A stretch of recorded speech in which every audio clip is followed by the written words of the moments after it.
Bom dia a todos, bom dia a todas. Sejam muito bem-vindos e bem-vindas a mais um ICL Mercado Investimentos. Então, hoje a gente tem um dia bem importante aí para tratar com vocês, porque a gente teve a divulgação do PIB no terceiro trimestre. A gente vai passar esse dado aí com bastante detalhes para vocês, mas a gente tem outros indicadores importantes para falar hoje. Então, saíram os PMIs aí do mundo, industrial, composto e de serviços. Agora os 3 já foram divulgados, a gente vai passar por aqui. Saíram esses dados também aqui no Brasil. Então, a gente vai ver como é que está esse PMI, esse termômetro para a nossa economia no mês de novembro, agora já com os dados fechados e os 3 divulgados. E temos também aí as estatísticas de crédito do Banco Central. Então, aqui, um dia bem importante para a gente passar aí também dados de inadimplência, taxa de juros, algumas subindo, outras caindo. Então, um dia bem importante também para a gente dar uma olhada como está o endividamento das famílias. Uma série de dados aí bem relevantes divulgados hoje e a gente vai passar por todos aí com vocês. E bom dia, André, Quase eu esqueci, assim, de saúde. Bom dia, André, como você está? Antes da gente passar aí por todos esses dados. Bom dia, Débora. Bom dia a todos os nossos telespectadores. Dia de divulgação de PIB é aquele dia importante, que a gente sempre gasta alguns bons minutos para vocês conseguirem entender por que cresceu, por que surpreendeu o nosso amigo mercado, quais foram as variantes mais relevantes para a gente entender o que está puxando o PIB.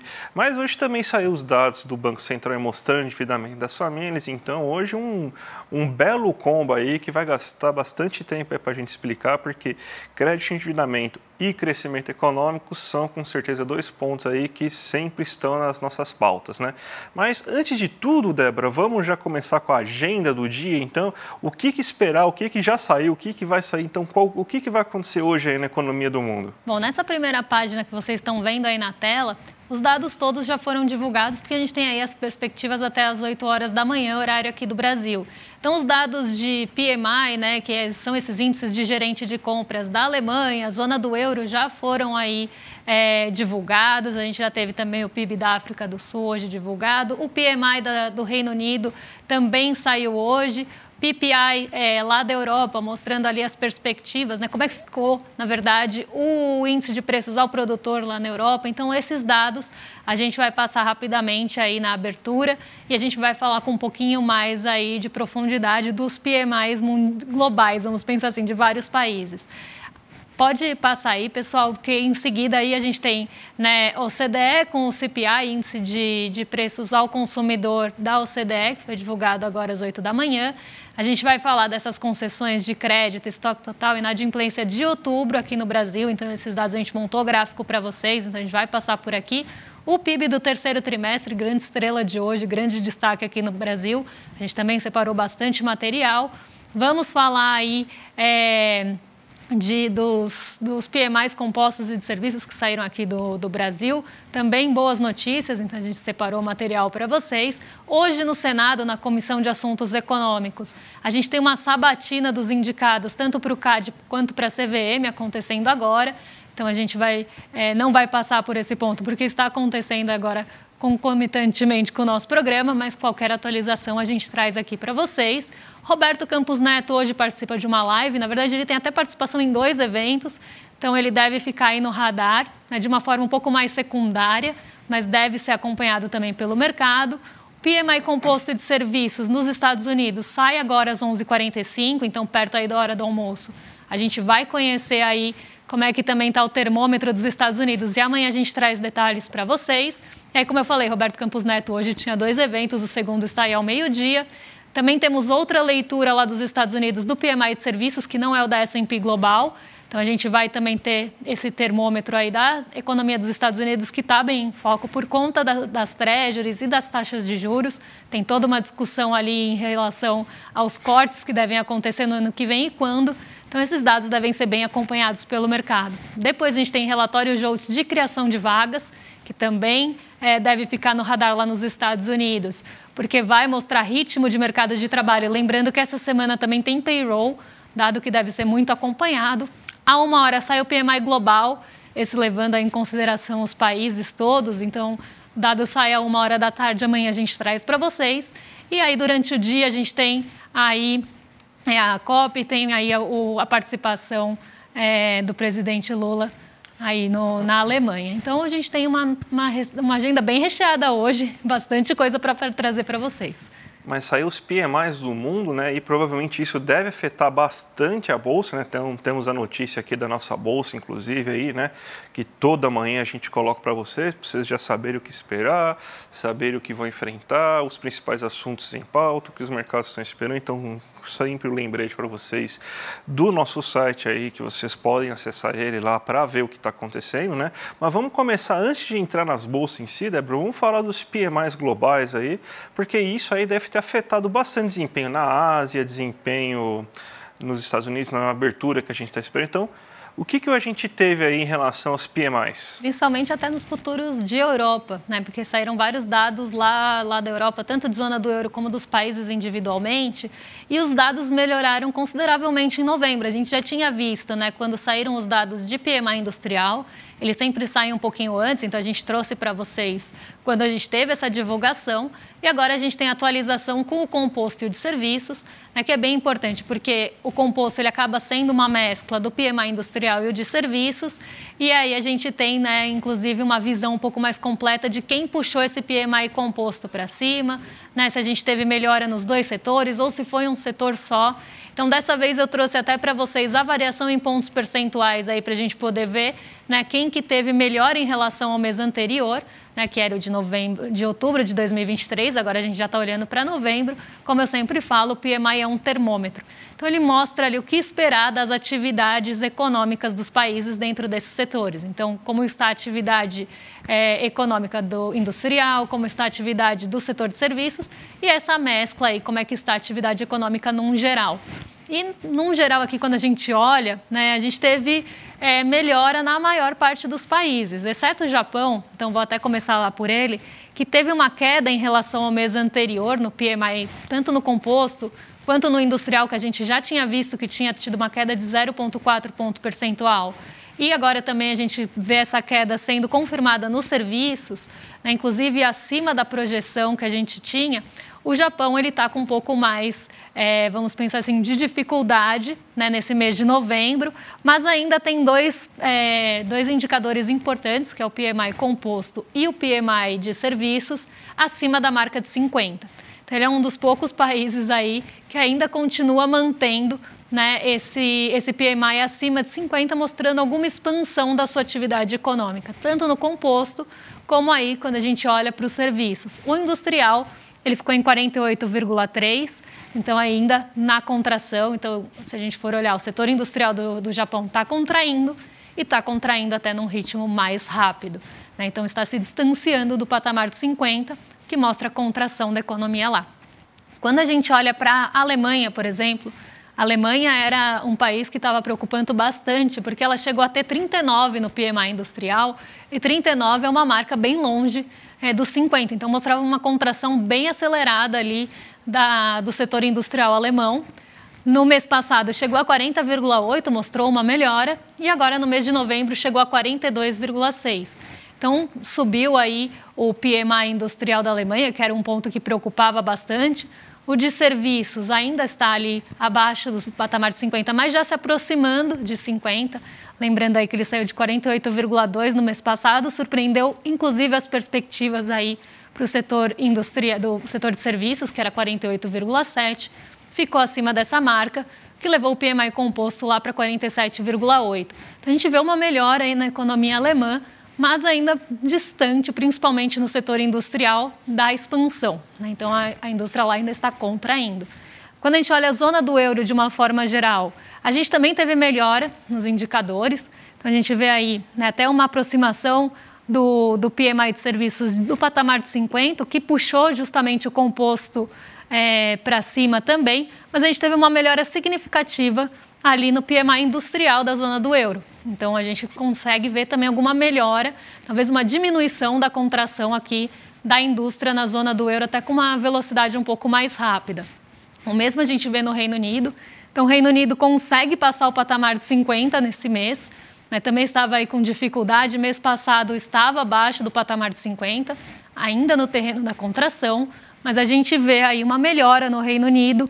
principalmente quando a gente olha indicadores de serviços, né? Então, a gente viu aí uma alta já do PMI de serviços, levando o PMI composto para a expansão. Ele já estava aí no preliminar, né, que é essa coluninha aí do meio, a projeção, mas são aqueles dados preliminares que são ali divulgados um pouco antes do fechamento total aí de novembro.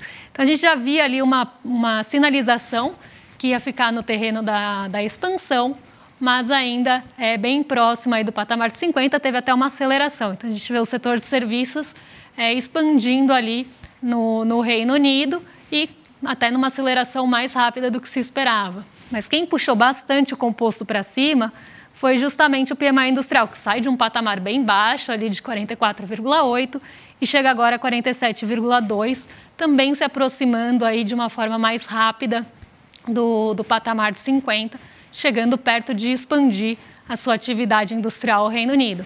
Então, também deve ficar no radar.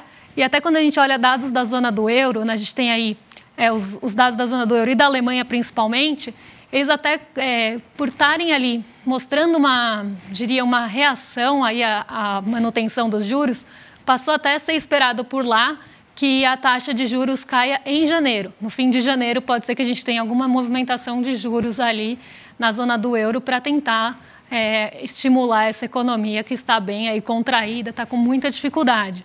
Na China, a gente tem o PMI industrial voltando, né, para a expansão, a gente já tinha falado disso, então a gente tem essa confirmação agora, e também o PMI composto sendo puxado junto aí a expansão do setor industrial e uma continuidade da expansão no setor de serviços, puxando o PMI composto para cima de 50, que é uma boa notícia quando a gente fala de China, porque o mercado todo volta seu olhar para a China para tentar aí medir demanda, principalmente de commodities. Então, a China é um motor importantíssimo na economia global e esse PMI trazia bastante preocupação, inclusive hoje teve ali algum reflexo na Ásia.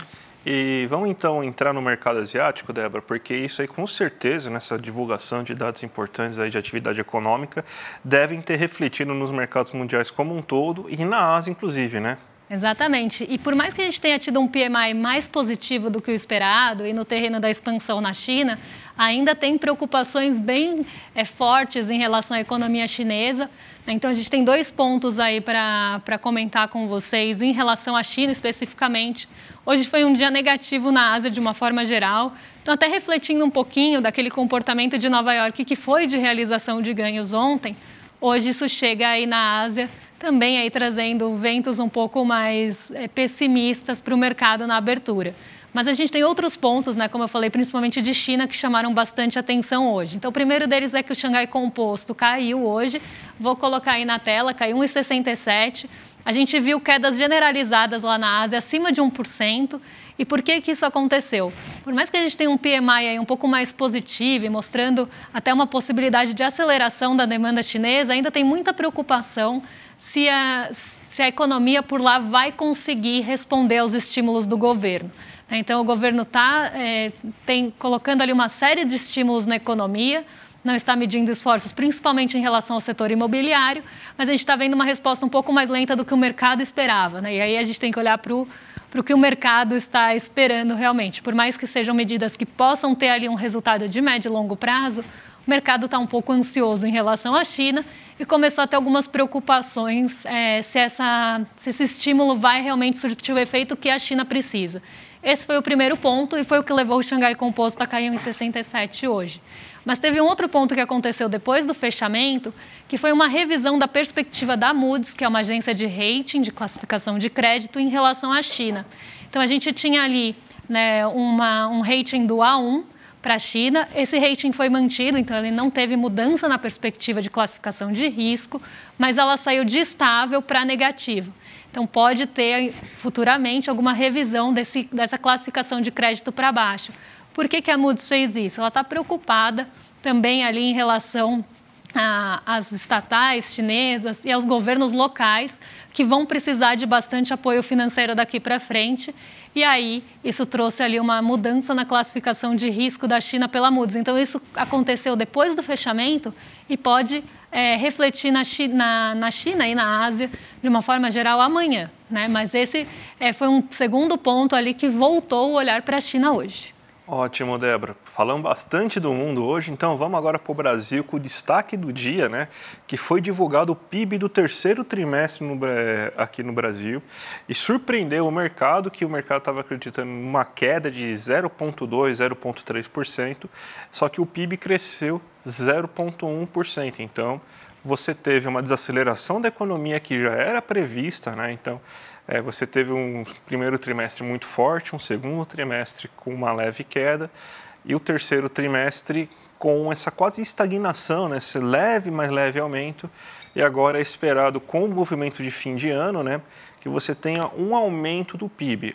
O que a gente já tem agora é que, se encerrado o PIB nesse momento, se você não tiver nenhuma atividade econômica, ou seja, ficar 0 a 0 no quarto trimestre, a gente provavelmente deve crescer acima de 1%, já que o acumulado no ano ele já chega em 3,2% e o acumulado em 12 meses é de 3,1%. Então, a gente parece um resultado negativo, mas está muito dentro do que espera a equipe econômica. A equipe econômica, inclusive, espera um crescimento de 3% do PIB. E agora a gente vai ver aqui os setores que fazem parte do PIB, para a gente tentar entender de onde veio essa alta, né?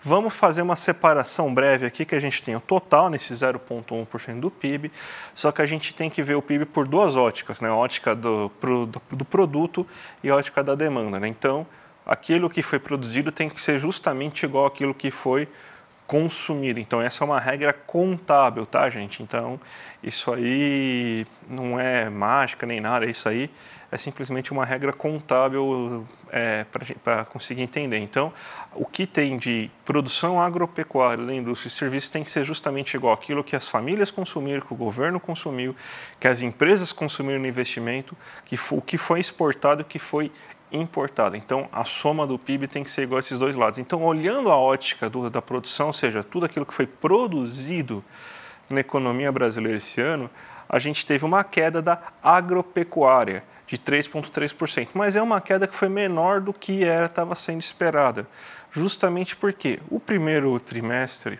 ele foi muito forte na produção agropecuária e é o trimestre mais forte historicamente. A produção agropecuária costuma ser feita nesse primeiro trimestre, ainda tem alguma atividade de produção agropecuária no segundo trimestre, mas o forte mesmo, assim, a colheita da maior parte dos grãos acontece no primeiro semestre. No segundo semestre, ainda tem colheita de grãos, não para-se a atividade agropecuária como um todo, né? Mas o ritmo ele reduz, e reduz até de uma forma considerável. Estava se esperando uma queda de mais de 5%, 6% do ritmo da agropecuária, só que caiu só 3,3%. Isso aí ajudou a amenizar a queda, inclusive, que o mercado estava esperando.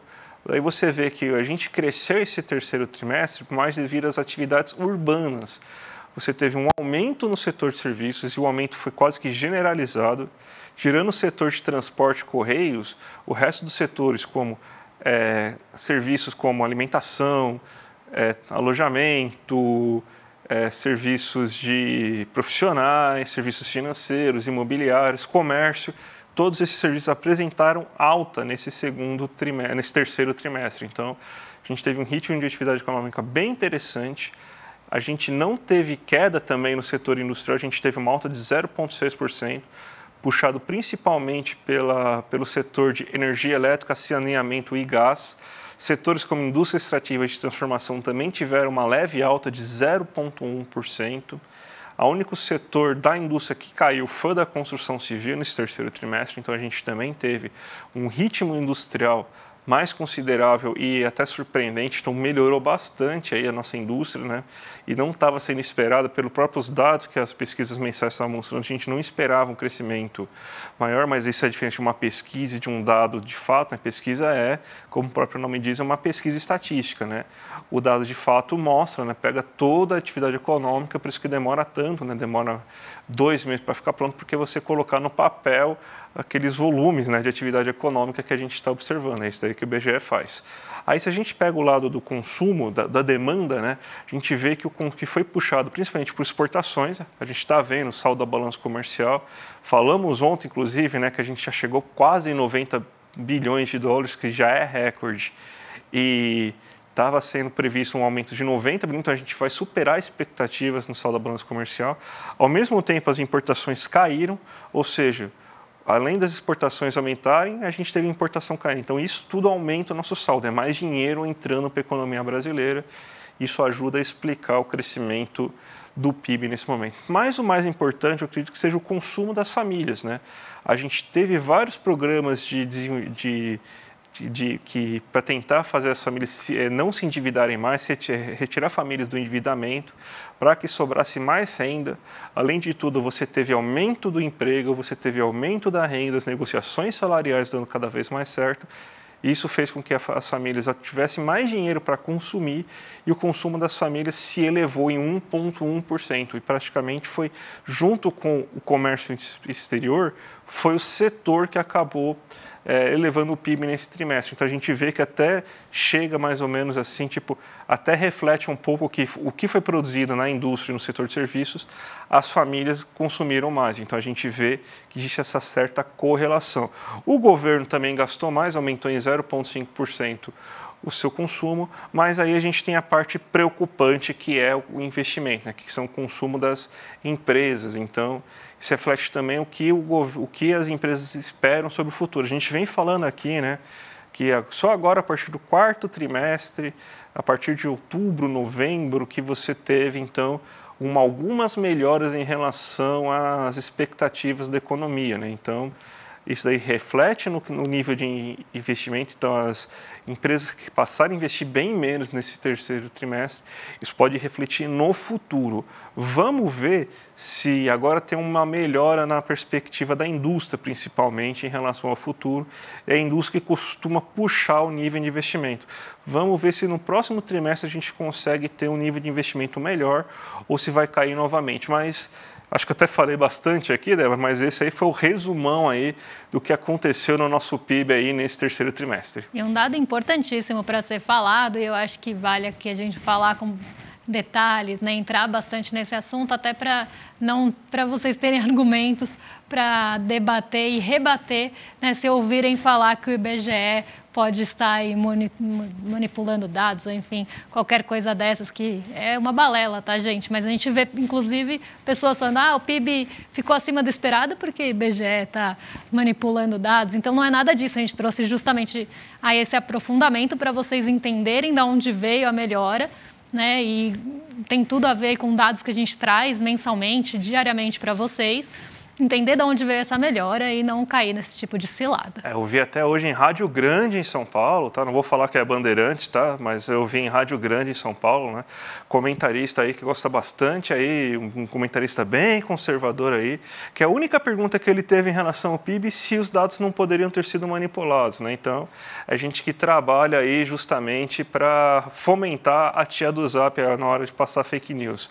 Mas não, gente, aqui a gente mostra. Ele até tomou uma paulada da comentarista econômica lá na hora de falar sobre o PIB, né, que falou que não tem como acontecer isso, né? Mas é aqui, aprofundamos, mostramos de onde que está saindo cada coisa aí. Não acredite aí na fofoca do Zap, acredite no IBGE, que é uma instituição respeitadíssima, Débora. Seríssima. E além dos dados aí do PIB, hoje a gente teve uma outra divulgação importante, essa do Banco Central, que é em relação ao crédito, né? Como é que estão as taxas de juros e como é que está também o endividamento das famílias.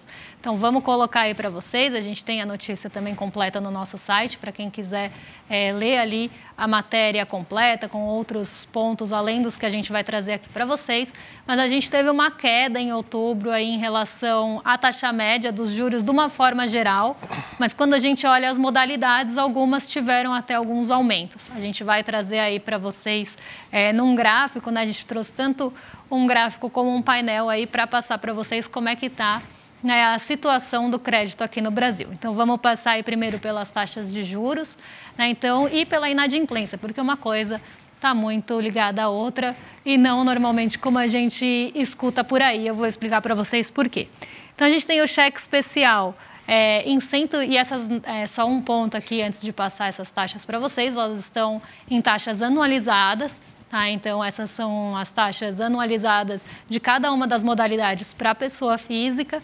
Lembrando aí que, por exemplo, o rotativo do cartão, a gente tem essa taxa anualizada só para ter uma base mesmo, porque ela não pode ali ficar mais de 30 dias, depois tem que ter uma outra modalidade, mas a gente sempre traz a taxa ao ano para poder aí comparar com as demais. Então, vamos lá. Cheque especial é aquele, né, quando você passa o limite da conta e fica utilizando ali o limite da sua conta bancária, está em 126,6%. Tá? Então, a gente teve aí alguma movimentação do mês passado, mas pequena. Tá? Então, a taxa do cheque especial continua sendo uma das mais altas aqui no Brasil.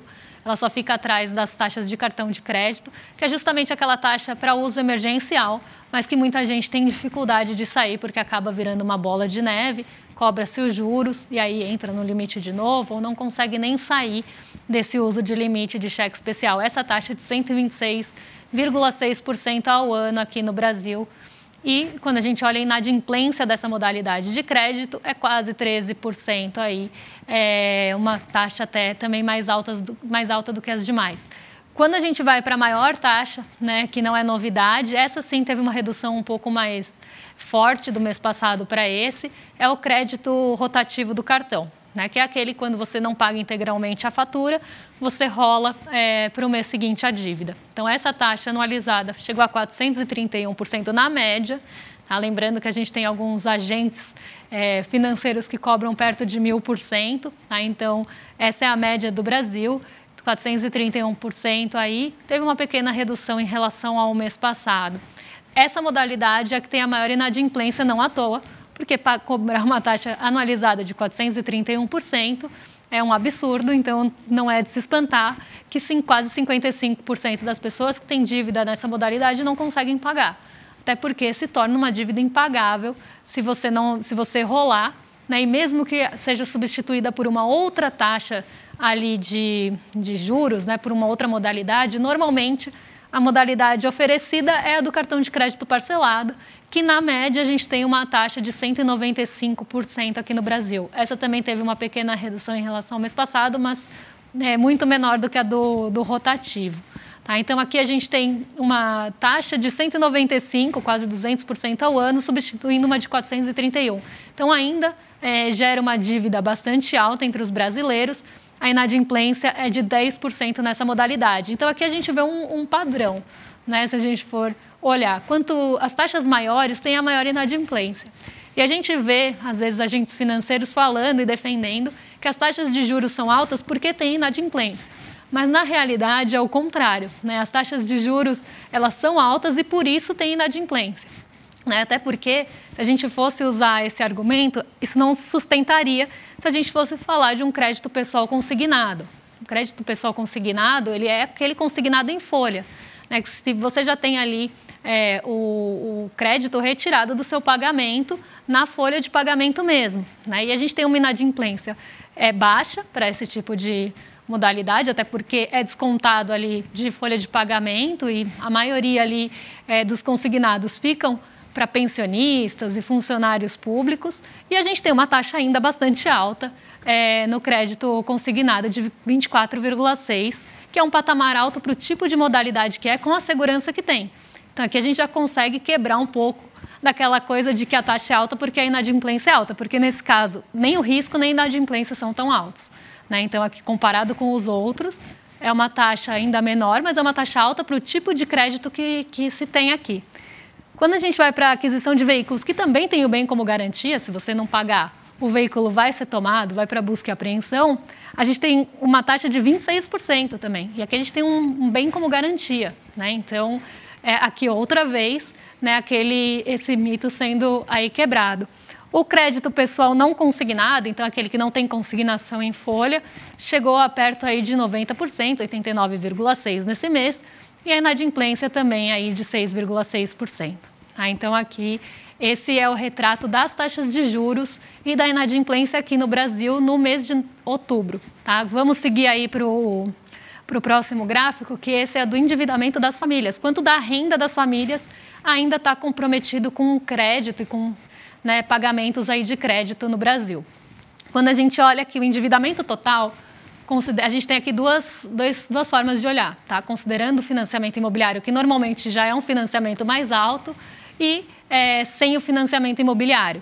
Então, quando a gente olha aqui o endividamento total das famílias, né, teve uma queda aí de agosto para setembro. Então, enquanto outro dado, a gente olha até outubro, esse dado é até setembro, tá? Na divulgação de outubro do Banco Central, e caiu aí de agosto para setembro para 47,7% da renda, do comprometimento da renda das famílias aí com créditos. Então, a gente teve uma queda e a gente vem acompanhando aí uma queda desde a metade do ano, tá? Então, aqui a gente tem um menor comprometimento da renda com aí pagamento de juros e de créditos. Quando a gente vai para esse dado sem o financiamento imobiliário, até porque financiamento imobiliário normalmente tem parcelas mais altas e comprometem mais a renda, a gente também tem uma forma de olhar tirando, né, excluindo o financiamento imobiliário da conta. Nesse caso, a gente vê aí da metade do ano uma queda bem abrupta do endividamento, chegando aí a 30%, né, da renda sendo comprometida com crédito e juros, excluindo o financiamento. Então, aqui a gente vê uma melhora, tá, do comprometimento da renda, mas ainda 1/3 da renda do brasileiro está comprometida com o crédito e quase 50% se a gente considerar o financiamento imobiliário. Mas lembrando, aqui está até setembro. Então, muito do desenrola ainda não refletiu, embora a gente veja, né, essa queda ali, principalmente do meio do ano para cá, ainda a gente tem reflexos disso para acontecer aqui, principalmente na inadimplência e no endividamento das famílias. Débora, já estamos estourando já mais um minutinho para a gente fazer, então, nosso giro de mercado. Então, coloca a tela da Débora aí para a gente ver como começou os dias hoje. Olha, o dia tinha começado mais positivo aqui no Brasil. Logo que saíram os dados do PIB, né, a gente tinha uma alta de 0,5% na nossa bolsa. Então, um dia bem positivo aqui no Brasil por conta de fatores locais. Inclusive, quando a gente olhava quem puxou essa bolsa para cima, a gente tinha principalmente ativos mais ligados à nossa economia doméstica, então consumo, né? E aí a gente vê inclusive reflexo daquele consumo das famílias. Então, consumo, melhores perspectivas para consumo no futuro, acabaram puxando essas ações ligadas a varejo, a consumo para cima, e também setor imobiliário, que é muito aí sensível a qualquer movimentação mais local. Então, esses eram os setores que mais puxavam a nossa bolsa para cima e ainda estão puxando. Tá, o que aconteceu aí que a nossa bolsa virou para o negativo? O primeiro ponto é um viés mais negativo em Nova York. Então, a gente vê o S&P agora abrindo em queda de 0,36%. Então, depois da abertura de Nova York, na espera dos dados que a gente tem para essa semana nos Estados Unidos, a gente tem um pessimismo aí de qualquer dado poder jogar areia naquela expectativa, né, jogar água no chope da expectativa de que os Estados Unidos cortem a sua taxa de juros mais cedo no ano que vem. Então, a gente está nessa ansiedade por esses dados, principalmente relacionados ao mercado de trabalho, que podem aí realmente jogar areia nessa expectativa. Então, o mercado fica já se posicionando, já fica um pouco ansioso. Então, a gente vê não só ali uma realização de ganhos, como também essa ansiedade por esses dados de mercado de trabalho que saem essa semana. Então, essa virada da nossa bolsa também tem um pouco desse viés negativo de Nova York. Outro ponto que está puxando o nosso Ibovespa para baixo hoje é a Vale. A Vale caiu bastante ontem e continua caindo hoje, né? Então, a gente tem 15% do nosso Ibovespa praticamente é a Vale, né? Então, ela é a maior ação de peso individual do nosso índice, como representada aí com mais de 15% da composição. Quando ela tem dias muito negativos, isso tende também a ou limitar os ganhos ou puxar o índice para baixo. Então, a gente tem dois fatores aí puxando o nosso índice para baixo, em um dia que tinha tudo para ser mais positivo, se a gente fosse olhar mais aí para os fatores domésticos, locais. Inclusive, são essas ações que estão positivas hoje. Então, um dia aí, inclusive que o nosso Ibovespa estava agora oscilando entre perdas e ganhos. Estava lá menos 0,02, agora aprofundou mais as perdas, mas muito puxado por esse viés do exterior. Nikkei 225 e Xangai Composto, o que falamos hoje, estão em queda. Então, a Ásia é majoritariamente negativa hoje, caindo mais de 1%, como eu falei de manhã. O dólar continua subindo, tá? Então, a gente tem um dólar hoje a 4,96. Lembrando que o dólar chegou num piso importante de 4,86 e depois disso voltou a acelerar. Esse piso de 4,86 é um patamar psicológico importante, mas a gente ainda tem um dólar operando aqui abaixo de R$5, que também é um patamar importante, só que do outro lado ali, mais na resistência de alta, tá? Então aqui a gente tem esses dois pontos que são bastante psicológicos para o mercado. Então a gente tem um Ibovespa, um dólar muito ali orbitando os 4,90 nesses últimos dias, e a gente tem aí tanto uma resposta da queda da nossa bolsa, que acaba puxando o nosso dólar para cima, principalmente em realização, né? A gente tem um movimento de realização de ganhos bem forte entre ontem e hoje, que a gente deve esperar até no comecinho dessa semana, por conta das altas expressivas que a gente teve nos últimos dias. Isso faz com que saiam dólares, saia aquele capital especulativo que acha que já ganhou o que tinha que ganhar, sai em dólares do Brasil, o dólar dá uma subidinha. E junto a isso, a gente tem aí essas perspectivas, esses posicionamentos para possíveis reveses que possam vir aí de mercado de trabalho nos Estados Unidos em relação às treasuries, tá? Então, aqui a gente tem as treasuries subindo ontem e devem estar continuando subindo agora. Então, a gente tem aí esse movimento também de saída de recurso daqui, puxado por isso. Esse movimento a gente vê no DXY também, o dólar se fortalece frente a seus pares, e aí também tem esse movimento de alta das treasuries que puxa ali o recurso indo para os Estados Unidos e com isso fortalecendo o dólar.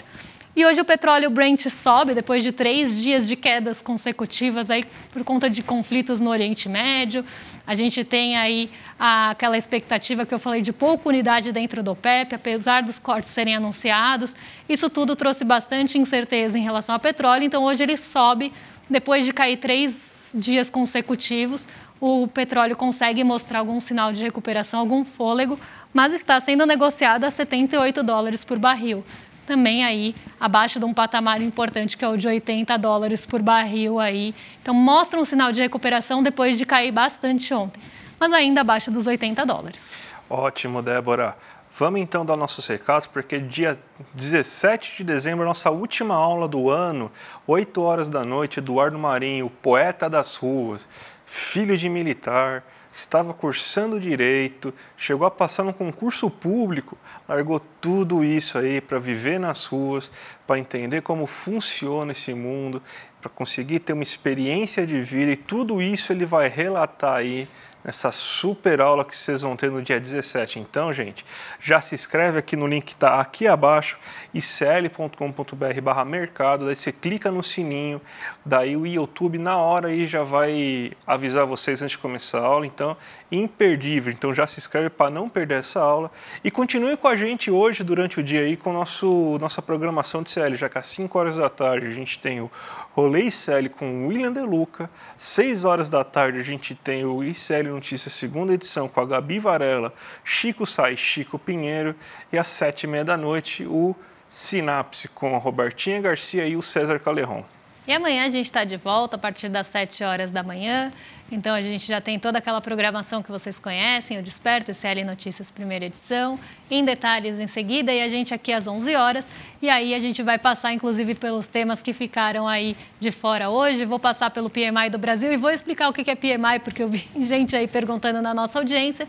E vou responder também as dúvidas em relação à tributação, que apareceu aí bastante durante a semana. Então, até amanhã. Até amanhã, gente. Tchau, tchau.